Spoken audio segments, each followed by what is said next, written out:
previously, we only talked about situations or experiments that only have one factor or one independent variable. But the question is, what if we have more than one independent variables? So the example that we used in yesterday's class is we want to study how people perceive others, perceives others' friendliness. We said that, one experiment we can do is we manipulate the target person's interpersonal warmth, right? We said this person is warm. We would describe this person as warm for one group of participants. We describe the same person's cold for the second group of participants. So we have a warm condition with a cold condition, and these two conditions are the two values for this variable interpersonal warmth. And we have two groups of participants, right? Each reading their own description provides two average scores on how friendly Mike is, right? The target person is, and we'll compare these two average scores to see whether it is indeed the case that a warm person is perceived as, more friendly, right, than a cold person. Okay, so that's, a single factor, right? This is interpersonal warmth. Okay, so this one factor experiment that has two conditions. But now you're thinking, okay, wait a minute, how we perceive um, a person's friendliness um, might not be just relevant to the warmth of that person. It is possible that we tend to perceive a more competent person as, more friendly, for whatever reason, or we're just making this up. Doesn't matter. Okay. You're thinking, well, maybe then, the competency of this person will also have some effect on, a person's perceived friendliness. How do we know? Okay. And more importantly, we want to know whether a person's competency would be combined with this person's, warmth and jointly influence the person's perceived friendliness. Okay? What do we do then? Okay. So the starting point is very easy and similar, right? So we proceed as such. First of all, we perform manipulations to each factor, right? Treating them as, independent, separate factors, which is true, right? In the personal warmth. So as usual, we, describe this person as warm or cold. But at the same time, we have a second factor here, right? So there's one factor, one independent variable, a second factor, a second independent variable. And we said that, okay, so the easy way to describe a person's competency is to say that this person is competent or to say this person is incompetent. And then, of course, in the end, after participants, read our descriptions, we ask them, how friendly this person is. Okay? All right, so now let me ask you, given this, design, how many variables are there in this design? How many factors are there in this design? And how many experimental conditions are there in this design? Okay? All right, you should actually really pause here to think about these three questions. But to save time for the clip, I would just describe the answer. But I strongly suggest you pause for a while, think about it, answer these three very easy questions first, compare your answers to mine, and then listen to my explanation. Okay? So the first question is, how many variables are there in this experiment? The answer is, I bet many of you will say 2, which is wrong. There are in fact 3 variables here. This is one variable, right? We just said that there's one factor or one variable representing one presumed cause of how we form impression about a person's friendliness. So that's one variable. we have a second variable, right? We also thought because we also thought, person's competency would also cause, our impression formation on that person's friendliness. So this is second variable. So we have two independent variables here, right? Two factors. But where's the third variable? Well, the third variable is, of course, the dependent variable, right? The variable we're trying to explain. The reason that we conduct this experiment is because we want to know, what causes the variation in our perception of a person's friendliness. Why do we perceive someone as friendlier than other, right? And so this is our third variable. So there are three variables. How many factors? The answer is 2. Because factors are the same thing as independent variables. We just said we have 2 independent variables here, right? So the 2 independent variables representing the 2 presumed causes of the effect here. So 2 factors. How many conditions? Answer is 4. But which 4?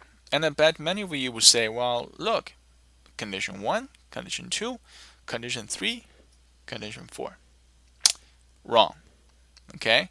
So when you answer this question, you should really think back to the homework question, or the example that we talk about in stratified sampling. That is, if we want to stratify a population according to their gender and according to their party affiliation, how many strata should we create?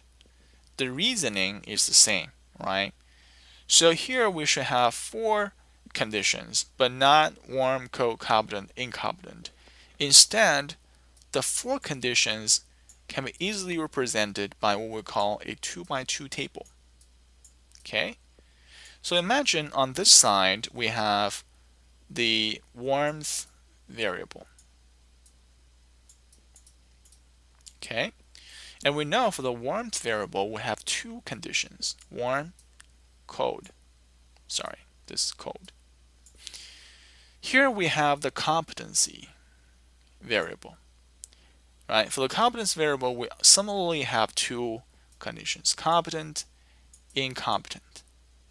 So the 4 conditions are formed by each of the 2 levels of these two variables, factors. So condition 1 will be this person is warm and competent. Condition 2 will be this person is cold and competent. Condition 3 is this person is warm, incompetent. Condition 4 is this person is cold and incompetent. So 1, 2, 3, 4, 4 conditions. Okay, so make sure you understand why the answers are 3, 2, 4 for these 3 questions, because you bet there will be exam questions like that. Okay, so with this design, with 2 factors, simultaneously considered an experiment, we'll call this a between subjects factorial design. Okay, so previously we said that we have single factor between subject design, but now we have between subjects factorial design. In a typical factorial design, between subject factorial design, we have participants assigned 2 conditions formed by 2 or more than 2 independent variables. Factors are just another name for independent variables. So there are many ways to describe a factorial design. So from now on, we occasionally will omit between subjects because for this class we'll only talk about between subject design. Okay, so how do we describe a factorial design? So bear with me right now. Okay, this might be very novel to you, and but once you understand the logic, it's very straightforward. The logic is very straightforward. So we'll describe a factorial design using our example that we just described in the previous slide as a 2 by 2 between subjects factorial design. right? Because, as we said just now, we have two conditions for the first variable and two conditions for the second variable. And these two conditions, and these two conditions together, they form a four-condition design. Okay, so that's why we said here it's a 2 by 2 expressed as 2 times 2, and we know that 2 times 2 equals to 4, right? So that is consistent with our sort of schematic representation of this design. So the first two here represents the number of conditions, right? Well, first of all, this whole thing, right? 2 parentheses warmth, warm slash cold represents our first factor. We call it warmth, okay? So warmth is the name for our first factor, and it has two conditions, warm or cold. Now we have a second factor. Its name is competency. It has two levels, competent or incompetent. Okay? So these twos, as we just said, are the number of conditions in each factor. Okay? Not very difficult, huh? Once you understand, what each component means in this, sentence. Okay, so as we just said, now we have four conditions, right? You know, if this could remind us the design using the table method. So we have warm, we have cold, we have competent, we have incompetent. So of course we can have, say, we have four conditions. In the first condition, we describe Aaron as warm and competent, right? And then we have a second condition in which we describe Aaron as warm and incompetent. So it will be warm, incompetent. This will be condition 2. Aaron is cold and competent. So Aaron is cold, warm, cold, competent. So condition 3. Aaron is cold and incompetent. Condition 4. Okay, and then the dependent variable is how friendly is Aaron. So we can imagine that we'll put 30 people here, we'll put 30 people here, put 30 people here, we'll put 30 people here. So for each condition, we can have an average score, right? Because for these 30 people, each one of them will provide a score on a 7-point scale, for example, right? To describe how friendly Aaron is. So these 30 people provide 30 scores, and we can compute an average based on these 30 scores. So we have one score, a second score from the second condition, and two more scores from the remaining two conditions, right? And then we can compare, in which condition they would perceive Aaron as the most friendly.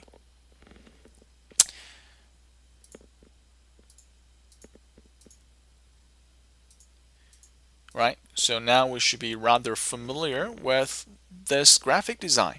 Okay. Alright, so now we should have a pretty good understanding of what this table means, right? With four conditions formed by the two factors, each of them having two conditions or levels.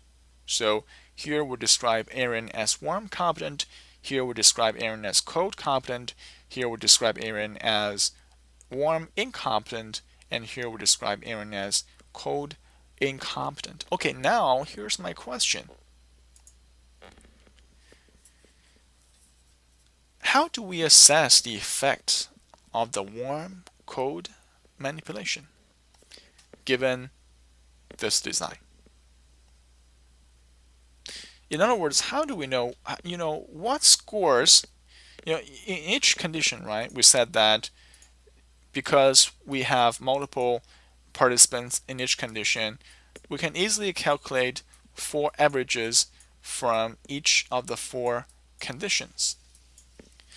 Then my question is, well, the question, an equivalent question to this one is, what averages do we compare to determine whether the warm cold manipulation will indeed produce different scores on Aaron's perceived friendliness. That's my question. Okay? So to help you understand and answer this question, let me rewind a little bit and reconsider, right? A situation that you only have one factor, warmth, and two conditions, warm, cold. So we know, and of course we put 30 people here, we put 30 people here, right? So that we have two average scores representing these two group of people's perception of Aaron's friendliness. So with this design, it's very easy, right? To know whether or not this warm cold manipulation will produce any difference in Aaron's perceived friendliness, we'll simply compare these two averages, right? Want to see whether x1 is higher than x2. And if this is the case, then we'll say that the warm cold manipulation is working, right?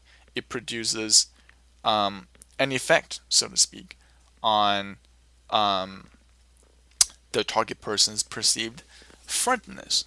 Okay, so if this is, our way of comparing mean scores in a one-factor uh, experiment, then what do we do with the fourth score here? How do we know then given this design, the warm cold manipulation is working, right? How do we assess the effect of this manipulation? Relatedly, we can ask, how do we assess the effect of the competency manipulation, right? How do we know that by describing Aaron as competent or incompetent, we're affecting participants' perception of Aaron's friendliness? Okay, and lastly, how do we assess the joint effect of the two manipulations? That is, how do we know, for example, whether Aaron will be perceived as the most friendly when he is described as warm and competent, and he will be perceived as least friendly when he's perceived as incompetent and cold, right? How do we do that? Well, then, what about, when Aaron is described as cold competent, and when he is described as warm incompetent? How do we assess the joint effects at once, right? Okay, so the remaining part of this class will focus on answering these three questions. And to answer these questions, we need to understand two types of effects in more general terms.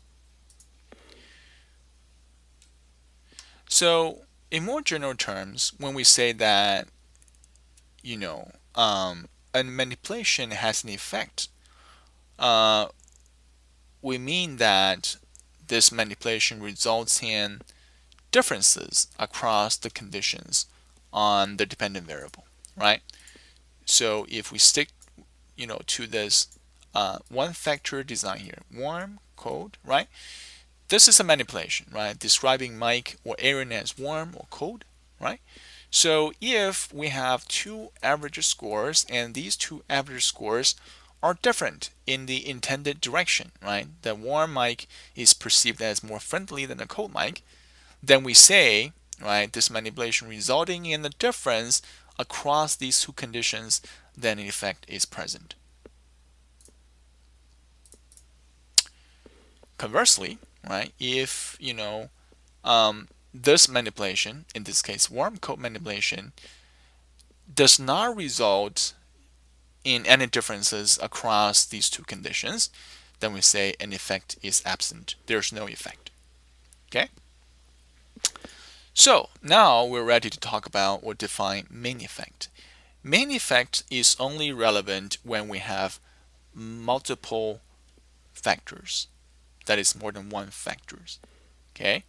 And main effect is defined as if a main effect is present, then that suggests, there is an effect of one factor across all levels or all conditions of a second factor. That is, there's a difference in marginal means. You will say, well, hang on, Andrew. I don't understand any single word you just said, or on this, 2 sentences. That's okay, right? And that's what the next slide is for. So let's return to this 2x2 table, okay? Formed by the two factors, competency and warmth, each of them having two conditions: warm, cold, competent, incompetent. And we say that we put 30 people into each of these conditions, and each group of people will produce one condition mean, right? This one condition mean for this condition, or average, means just another word for average. Condition mean for condition 2, mean for condition 3, mean for condition 4. So let me first ask you, how many conditions make up the warm condition? So here's the warm condition. What does the warm, how many conditions does the warm condition have? Or, among the 4 different conditions, how many belong to the warm condition? Another way to think about it is, among these 4 conditions, in what conditions you will hear the target person described as warm?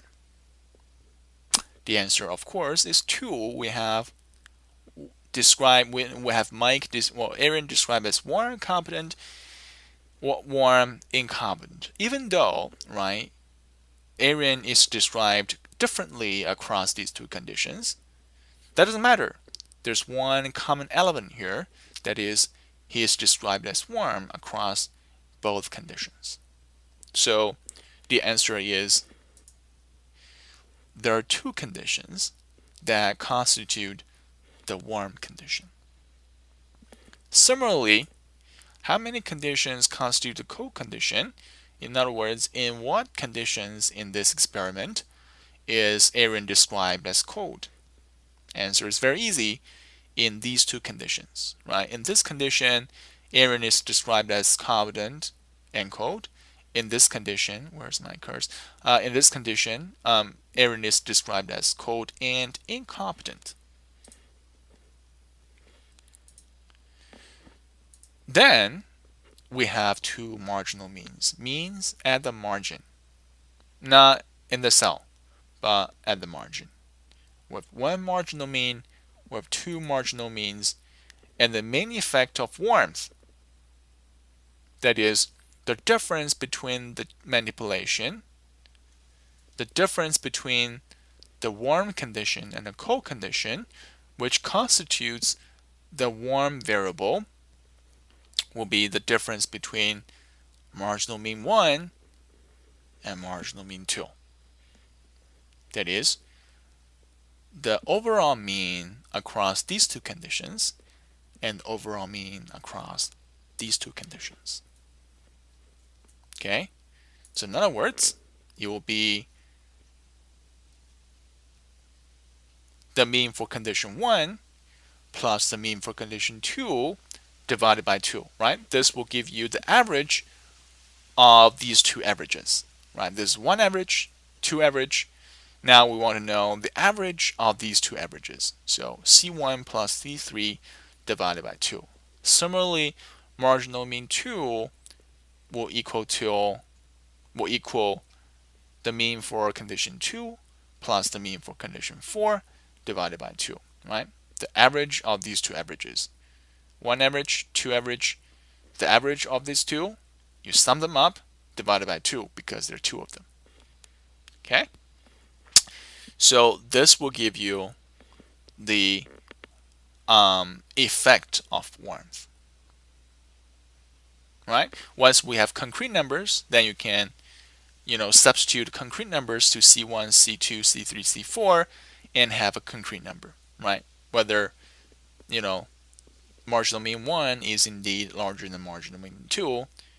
If, you have marginal mean 1 larger than marginal mean 2, that suggests, if, larger scores means more friendly, right? Then we'll say indeed, right, independent of competency, right, a warm person is perceived to be more friendly than a cold person. Okay, so that's how we interpret main effects as well.